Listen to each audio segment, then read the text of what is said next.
Ya pemirsa, masih bersama kami di Fokus Dialog bersama saya Vida Mulia dan masih bersama dengan narasumber kita Bapak Dr. Andes Abdul Qadir Ibrahim MT, Kasatpol PP Kota Tanjung Pinang, dan Bapak Agus Haryono SOS MH, Kabid PPUD Satpol PP Tanjung Pinang.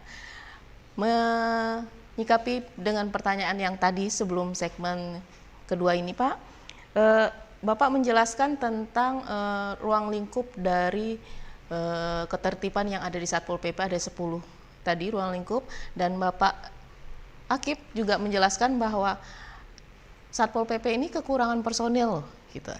Bagaimana menyikapinya ini Pak? Baik, terima kasih. Masih semangat dengan dialog Satpol PP. Saya ingin menjelaskan bahwa dalam peraturan daerah seperti dijelaskan oleh Pak Kabid saya tadi, peraturan daerah nomor 7 tahun 2018 atas perubahan dari peraturan daerah nomor 5 tahun 2015 tentang ketertiban umum dan ketentraman masyarakat, ada 10 item tersebut itu. Meskipun pada situasi saat ini terkini kata orang bahwa personil Satpol PP belum ideal gitu ya, belum ideal untuk memenuhi tuntutan jumlah warga Kota Tanjung Pinang dengan jumlah anggota Satpol PP. Kita baru ada 100 lebih pegawai PNS, sejatinya harus pegawai negeri. Karena kalau dalam untuk penindakan langsung di lapangan itu memang harus PNS gitu. Jadi tidak bisa pegawai honor daerah, tidak bisa. Nah, tapi kita bersyukur bahwa untuk menutup kekurangan Satpol PP yang begitu melebar, tahun 2022 kemarin alhamdulillah Satpol PP diloloskan dapat menerima ada 22 orang personil Satpol PP. Jadi ada 22 orang sekarang sudah siap LPJ dan sudah aktif bertugas. Nah, untuk memaksimalkan anggota Satpol PP yang ada, maka itu kita memang harus memberdayakan. Kata orang Melayu kan, tak ada rotan akar pun jadi gitu.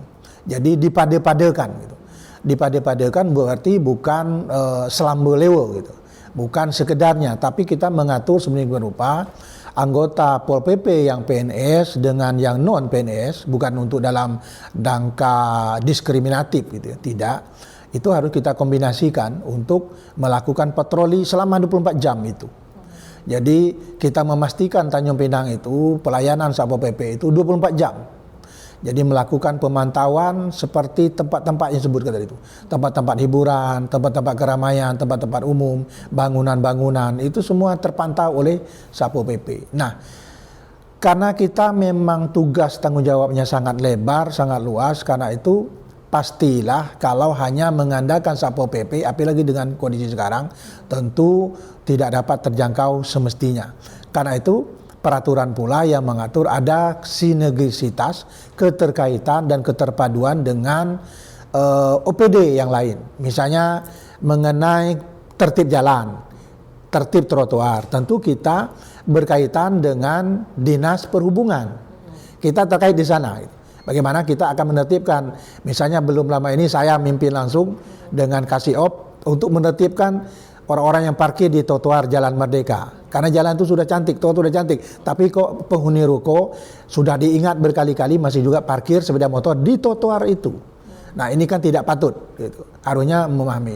Nah, kita ke depan itu akan melibatkan ini dengan pendampingan. Lalu menyangkut tertib bangunan. Nah, tertib bangunan ini ada instansi lain yang kita terkait.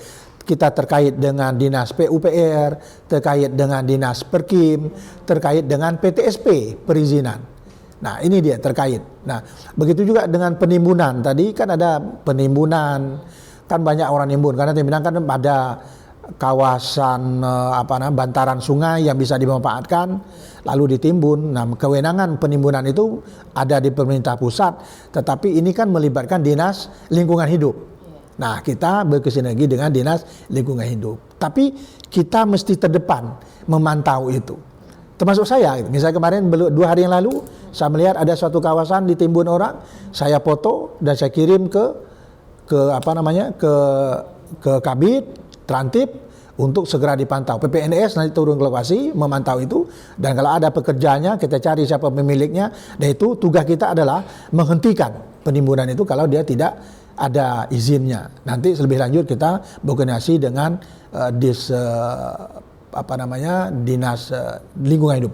Nah, begitu juga dengan usaha perdagangan, kita berkoordinasi dengan menertibkan itu, misalnya pedagang kaki lima dan lain-lain atau apapun namanya itu dengan Dinas Perindak Kopdagin ya. Nah, jadi kita intinya terlibat dengan banyak dinas, dan tentu kalau sudah menyangkut keamanan daerah, mau tidak mau kita memang harus berkesinergi dan berkoordinasi bersatu dengan polisi, Polri, dan TNI. Nah itu. Jadi meskipun secara real, secara fakta kita kekurangan personil, kita kekurangan sarana. Apa itu sarananya? Ya katakanlah mobil patroli, mobil lain, kendaraan-kendaraan itu, pemantauan itu. Tapi bagi kita itu tidak menjadi halangan penting. Ke depan tentu ini mesti ditutupi kekurangan-kekurangan. Baik kekurangan personil, kita berharap mudah-mudahan kalau ada penerima pegawai negeri lagi, Satpol PP bisa lagi ikut, ada lagi siapapun boleh ikut tes. Yang penting memenuhi persyaratannya. Nah, contohnya 2022 diterima 22 orang. Mudah-mudahan, dan ini ada perempuan, ada laki-lakinya. Nah, begitu juga yang akan datang kalau ada lagi dibuka tes itu, mudah-mudahan ada yang bisa ikut. Jadi, saya kira kekurangan personil dan kekurangan sarana dan prasarana itu kita tetap berupaya untuk memaksimalkan yang ada, sambil berjalan untuk melengkapinya atau menutupi kekurangan itu. Jadi tidak ada persoalan, bukan bermakna bahwa dengan kurangnya personil, dengan kurangnya sarana dan prasarana, lalu Satpol PP berpangku tangan. Tidak. Mungkin bulan puasa orang nikmat bertarawih, orang nikmat berjualan jajanan, takjil di mana-mana, dan itu Satpol PP berada mengawasi itu, mengkontrol itu, memantau itu semua, memastikan bahwa aman, nyaman, dan tertib bagi warga kota, baik yang penghuni kota itu sendiri maupun siapa yang datang ke kota Tanjung Pinang. Untuk sinergitas dengan instansi-instansi terkait itu dalam bentuk apa itu, Pak? Ya, ada berkoordinasi, ada memang langsung aksi. Misalnya kalau ada penimbunan, orang misalnya mau nimbun, itu kita bisa turun ke lokasi, bisa langsung turun dengan PU-nya, bisa langsung turun dengan DLH-nya, dan bisa turun langsung dengan perizinannya. Ada enggak ini semua? Nah, inilah tim ini, nanti siapa yang lebih berkompeten untuk menangani lebih lanjut, itulah yang berlanjut. Satpol PP kan menertibkan dan menghentikan, memastikan bahwa kalau tidak ada izin, kerjanya dihentikan. Kalau nanti sudah ada izinnya diproses, sudah selesai, maka boleh dilanjut. Seperti itu. Iya. Pak Agus, ini untuk yang 10 item itu, di antara 10 item tersebut, mana yang paling krusial, Pak? Yang harus ditertibkan? Dari 10 item tersebut ya memang hampir merata ya, cuman yang banyak dilanggar itu terkait masalah izin mendirikan bangunan. Nah, ini pola aturan ya terkait masalah izin mendirikan bangunan itu kan berubah-ubah. Dulu sistem perizinan IMB itu sifatnya masih manual. Artinya hanya izin-izin daerah ya. Nah, sekarang sudah terkorelasi dengan izin-izin pusat melalui online single submission tuh. Kemudian ada aplikasi SIMBG juga, sistem informasi bangunan gedung. Nah, transformasi dari manual ke sistem digital itulah tentunya ya sedikit banyak berdampak di kita. Banyak masyarakat juga yang belum memahami terkait persoalan-persoalan masalah perizinan. Jadi kami juga berusaha membantu. Kalau masalah perizinan itu kan leading sektorannya kan di PTSP ya. Kami hanya menyangkut masalah Tibun-Tranmasnya, artinya hanya mengarahkan untuk melakukan proses perizinan. Seperti yang disampaikan Pak Kasat tadi, kalau memang belum melakukan proses perizinan, kita hanya bisa menghentikan sementara. sambil menunggu proses perizinannya berjalan. Nah, ini terkait IMB ini memang banyak masyarakat yang belum melakukan ya legalitas terhadap rumah tinggalnya. Namun kita kalau terkait rumah tinggal kita tidak terlalu frontal ya, karena masyarakat kita ini ya ekonominya ya kan berpengaruh ya, karena mengurus izin itu ada biayanya. Nah, bukan izinnya yang memakai biaya ya, tapi jasa konsultannya. Jasa konsultannya itu ya lumayan besar. Nah, itu terkadang masyarakat yang berkeberatan. Untuk sosialisasi dari peraturan-peraturan yang ada, mungkin ada masyarakat yang belum mengetahui, kan bisa saja Pak. Bagaimana sosialisasi dari Satpol PP Kota Tanjung Pinang? Kita sudah banyak ya melakukan kegiatan sosialisasi ke masyarakat ya, bukan hanya terkait masalah Perda Timbun Trama saja. Perda 7/2010 tentang bangunan gedung ya, perda retribusi dan perda yang lain. Ada 11 perda yang kita kawal melalui Satpol PP. Jadi kita sudah melakukan kegiatan sosialisasi perda itu, misalkan terkait Timbun Tramas itu ke sekolah-sekolah, ke kecamatan-kecamatan. Artinya via camat itu mengumpulkan masyarakatnya di beberapa kelurahan, kita sosialisasikan di situ.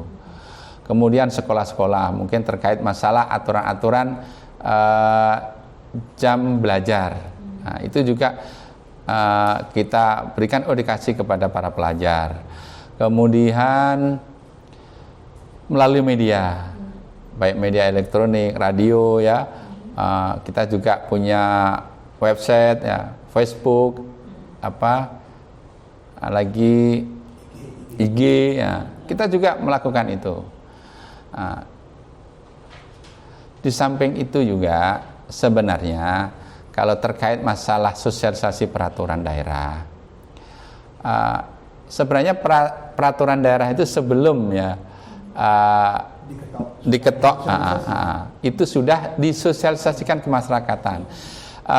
Pembuatan perda, draft perda itu kan melibatkan dari berbagai unsur. Ada tim ya, ada akademisi ya, selain ada masyarakat, tokoh masyarakat, OPD teknis ya, termasuk nanti pengesahannya juga Dewan Perwakilan Rakyat dilibat di situ. Di situ dari Dewan DPR juga tentunya juga memberikan informasi terhadap perda-perda yang ada di Kota Tanjung Pinang. Nah, artinya kalau menurut kami terkait sosialisasi itu sudah cukup. Ya. Artinya bahwa sosialisasi perda kan ada dinas PTSP itu. Nah, di sana orang mengurus izin itu secara langsung itu sudah dapat pengetahuan dia tentang apa-apa izin-izin yang akan dia urus. Yang perlu saya sampaikan bahwa kita memang berharap tertib bangunan itu terutama bagi pengusaha Kota Pinang untuk dapat benar-benar mematuhi perda yang ada. Kita tidak ingin lagi ke depan. Pasti bukan Satpol PP yang menginginkan, tapi semua warga kota menginginkan bahwa seluruh bangunan yang ada, terutama bangunan-bangunan baleho, kerangka reklame, badan-badan bangunan reklame itu mestinya memiliki izin. Sampai hari ini masih sejumlahnya tidak berizin. Saya pikir itu dulu sementara. Ya, ini kan banyak di Tanjung Pinang ini banyak pohon-pohon, tiang listrik, itu ditempel-tempel untuk iklan gali sumur dan yang lainnya, iklan-iklan yang lainnya. Ini bagaimana untuk menyikapi Satpol PP-nya? Saya pikir kalau yang itu nanti tentu kita akan bicarakan lebih lanjut kepada yang memang mempunyai terutama mempunyai sarana itu gitu ya. Apakah Telkom, apakah televisi kabel, apakah PLN. Nah, itu tentu kita akan bicarakan lebih lanjut supaya Tanjung Pinang tetap nampak cantik. Iya.